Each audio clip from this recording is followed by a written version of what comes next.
In 1314, a man was burned alive in Paris. He was not a criminal. He was the Grand Master of the most powerful secret military order in the Western world. His name was Jacques de Molay. The king killed him because he owed the Templars money. And every word of this story is documented in papal records and royal archives. This is not a conspiracy theory. This is history. And in this video, we are going inside 10 real secret societies that actually existed. Everyone verified. Everyone more shocking than fiction. But first, it begins underground, beneath the streets of the Roman Empire. Between the 1st and 4th centuries AD, a mysterious brotherhood spread through the Roman military.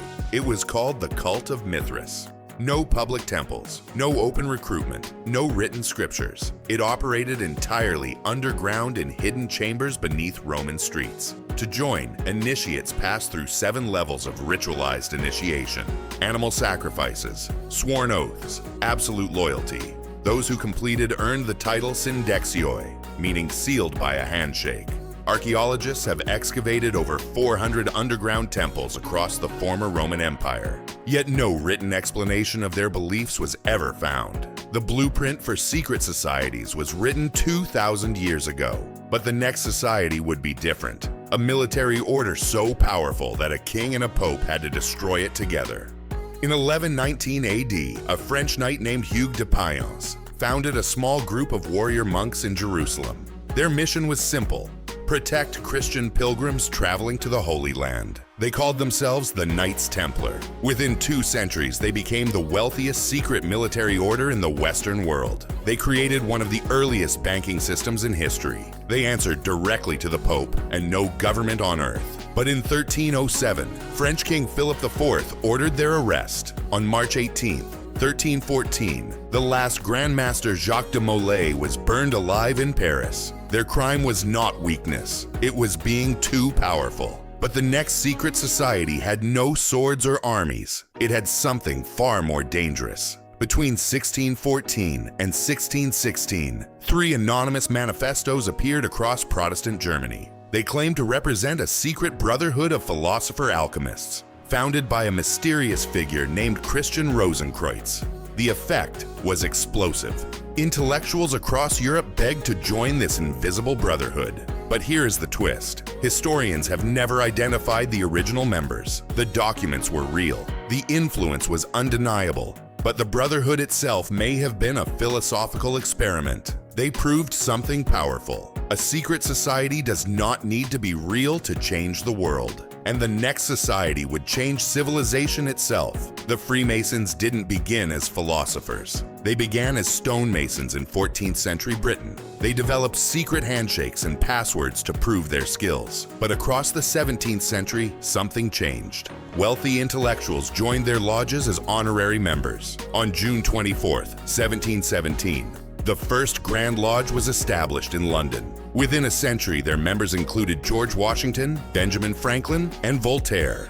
Pope Clement XII condemned them in 1738. Over a dozen more papal condemnations followed. The Freemasons operate in plain sight, yet their closed doors fueled more conspiracy theories than any organization in history. But one member thought they were not radical enough. So in 1776, he started his own order. On May 1st, 1776, a 28-year-old professor named Adam Weishaupt founded a secret circle in Bavaria. He called it the Order of the Illuminati.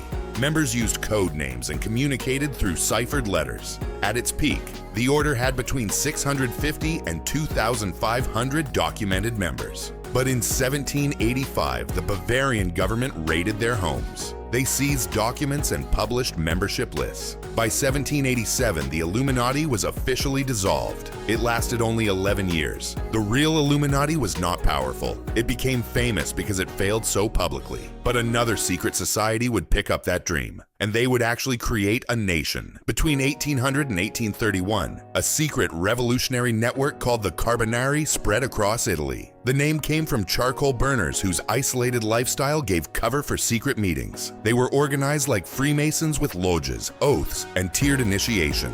Their goal was simple: overthrow foreign powers, and create a unified Italian nation. Members risked their careers, their families, and their lives. On September 13, 1821, Pope Pius VII condemned them in a papal bull. The Carbonari organized multiple armed uprisings across Italy. Most were crushed, but their influence helped create modern Italy in 1861. They used secrecy not to hide power, but to protect a dream. The next secret society used secrecy for something very different: murder. For centuries, a hereditary cult of ritual stranglers operated across India. They were called the Thuggee. They worshipped the goddess Kali and believed murder was a sacred act. Their method was chilling and precise. They infiltrated groups of travelers, gained their trust, and traveled with them for days. At a prearranged signal, they struck using a yellow silk scarf called a rumal. Entire groups were eliminated in silence. In 1830, British Governor-General William Bentinck launched a suppression campaign. Colonial records documented over 1,400 confessions and 3,000 prosecutions. In 1832, a Yale student named William Huntington Russell returned from Germany. He founded a secret society called the Order of Skull and Bones. Each year, exactly 15 Yale seniors are selected to join. They meet in a windowless stone building called the Tomb. No non-member has ever publicly entered it. What makes Skull and Bones different is its alumni roster. 3 U.S. presidents, including George H.W. Bush and George W. Bush. Also John Kerry, CIA Director Porter Goss, and dozens of Supreme Court justices. The next society operates inside something far more powerful: the Catholic Church itself. In 1928, a Spanish Catholic priest named José María Escrivá founded an organization in Madrid. He called it Opus Dei, meaning work of God. In 1982, Pope John Paul II granted it a unique status called personal prelature. It operates independently of local bishops and answers directly to the Pope. But the controversy comes from its own former members. Dozens have published testimonies describing aggressive recruitment, psychological pressure, and extreme physical mortification.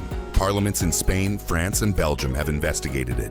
Former members have testified under oath about practices they describe as cult-like, a media blackout so total that even the world's most powerful journalists cannot breach it. In 1954, a Polish politician and a Dutch prince organized a private conference at a hotel in the Netherlands. They called it the Bilderberg Group. By 2026, it has held over 70 annual meetings. What makes Bilderberg unique is the paradox of transparency and secrecy. The organization publishes its own attendee lists. Sitting prime ministers, central bank governors, and tech CEOs all attend. When the world's most powerful people meet behind closed doors with no public record, it raises one question: can democracy function when its most important conversations happen in a room no citizen can enter? Secret societies were not anomalies. They were a constant feature of civilization for 2,000 years. These were not theories. They were organizations with addresses, members, and legacies. If this video changed how you see secrecy, subscribe right now.